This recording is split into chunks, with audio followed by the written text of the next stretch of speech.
Our American agenda tonight is from a place a lot of people would be afraid to spend time, at least until fairly recently. It's the California city of Palo Alto, only about 25 miles from San Francisco. It is surrounded by two communities that are quite well-to-do. But East Palo Alto was a dangerous and desperate place. Then the police chief had an idea. Our agenda reporter is Ken Kashiwahara. 2 years ago, residents say the most common sound in East Palo Alto was gunfire. An all-too-common sight, drug dealers and death.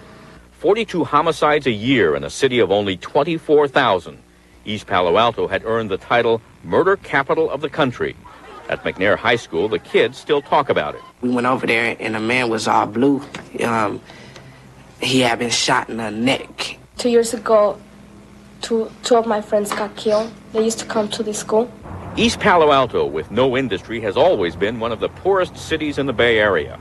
Gangs and drug dealers rule the streets. The tiny police force could afford to field only 2 or 3 patrol officers per shift. They were outnumbered and outgunned. Our back was against the wall. Police Chief Bernie Matthews. You didn't have to be a brain surgeon to figure out you got this amount here of crime and these few officers. You're not going to make a difference. East Palo Alto was caught in a vicious cycle. It couldn't hire more police because all the violence kept revenue-producing businesses away, and it couldn't combat the violence without more police officers. So Chief Matthews was forced to look elsewhere for answers. He turned to his 2 affluent neighbors, Palo Alto and Menlo Park, asking if their cities would donate 5 officers to work full-time in East Palo Alto, not just for a few months, but for several years. They agreed. Even though they face tight budgets and rising crime rates of their own, the neighboring police chiefs admit they were being more than just neighborly. They feared the violence was about to spill over into their cities. I believe you can either pay now or pay later. You can't just point to a city like East Palo Alto and say that's their problem and maybe it'll go away, because it won't go away.